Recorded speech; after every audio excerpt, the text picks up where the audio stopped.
I mean, it's been mentioned a couple of times, but the homelessness stats are now out, and it shows a 3% increase in children in temporary accommodation. But when the key thing, which I think is central to the assumptions that sit behind what the future legislative programme is, how we assume that interventions will work, this idea that if there are duties on public bodies and there's attempts to get people into those, to reach those services, then we can either start to address the circumstances that are driving either their poverty or their housing insecurity.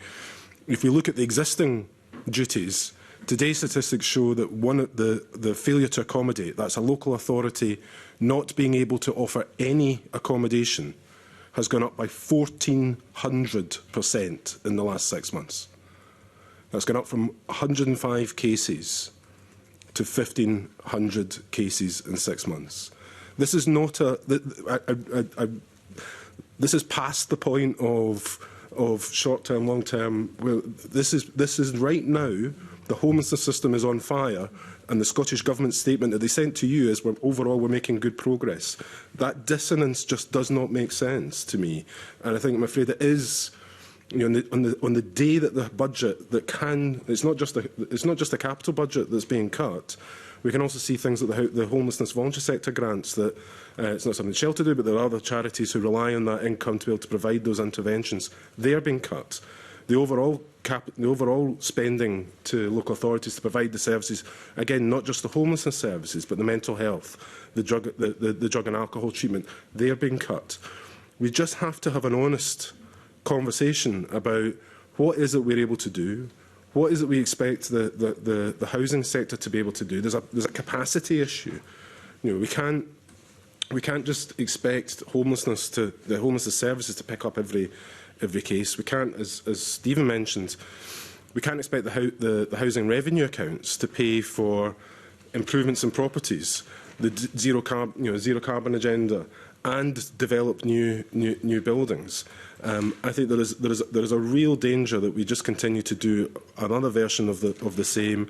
And there's real question marks now about things like the prevention duty. Why impose new legal duties? We think they're broadly the right thing, but actually, unless that's properly funded, we may be adding more breaches into the system. It raises question marks about the future of the human rights bill that's coming down the line. Really important progress, something that's in the Housing to 2040 strategy. But again, what is the point in government passing legislation if there's no means to deliver it, and actually adds to the crisis locally? And I mean, we are angry about this. And there is a passivity and a lethargy when it comes to government and civil service. The question mark about what's happened with the protection of people fleeing domestic violence, that's been sitting waiting to happen for the last 3 years. There was promises around compulsory purchase orders, compulsory sale orders, still not happened. Now, we'll all say, well, there's been COVID and there's been other things. Of course there has. But if we then wake up to statistics like these and say, how did we get here? And you've already heard Solus warned about this. The housing regulator warned over a year ago. There was local authorities making emergency declarations.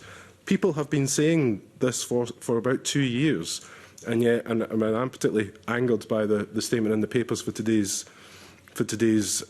session from in the ministerial correspondence, because it just feels like a deliberate attempt to say one thing and do another, and that feels like we're being gaslit all the time, and we're asked to be very polite and very constructive. But the reality is, people's lives are being harmed by the decisions in this building.